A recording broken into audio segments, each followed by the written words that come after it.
But essentially that is a non-KYC way of them, people creating bitcoins without the government controlling all the data.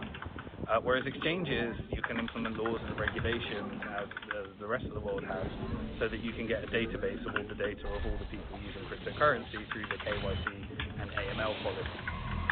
So it was a really backwards policy. They allowed the way of creating cryptocurrencies without KYC to persist, but then they took away and banned exchanges of cryptocurrencies, which meant that they lost all the data, and all the data went to Japan, Korea, and Singapore and other places in the world instead.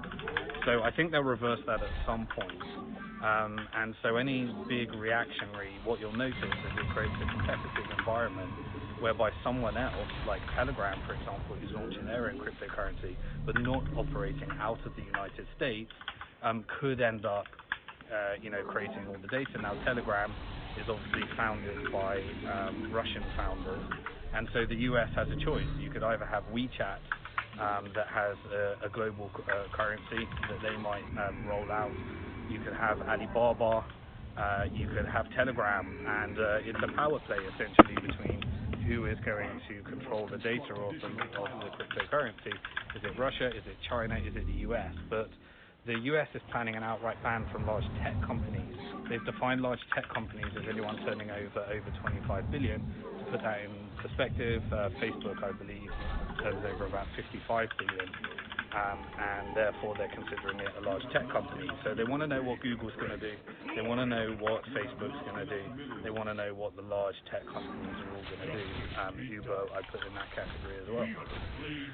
And if they ban them, I think they could lose control. So essentially they want the US dollar to be the world reserve currency forever. History has proven that every 50 years a world dominating currency always changes. Donald Trump tweeted that it's never going to change. It's always going to be the dominant currency forever, and that's never going to change.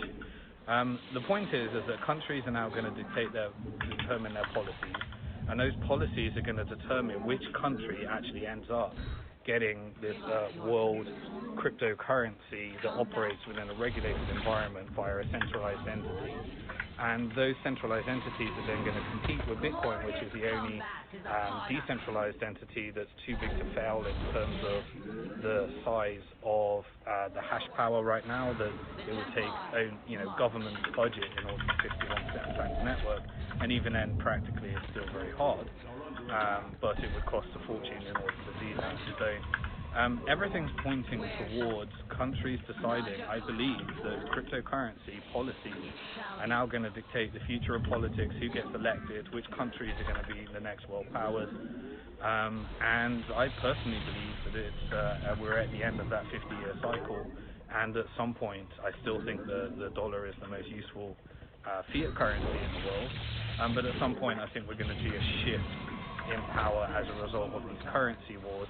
And the policies that governments set right now, they may get defensive, but I think it's the largest, most dominant traditional fiat currencies that have the most to lose, so they might make the worst policies defensively rather than allowing Facebook to disrupt the dollar. So it's really, really interesting now. Luckily, we have global competition. Luckily, we have global tech companies.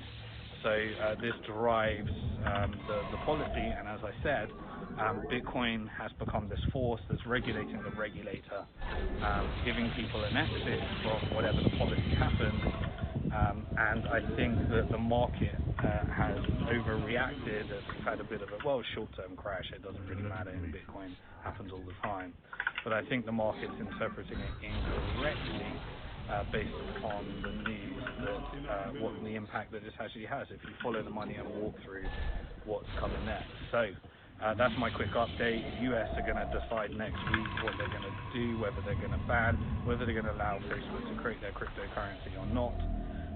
And also remember that there can be a pushback as well. This is created by a Swiss institution, not necessarily within the US, so there's also these jurisdictional plays. Check out my other videos on my Twitter stream where I talked about how the US tried to gain jurisdiction and the argument is happening over Tether and BitConnect at the moment as a result of the things that they can do in order to try and draw international stablecoins into the jurisdiction of the US. So that's all for me this morning. I'm going to head back to work and working with companies building the future of finance. Over and out.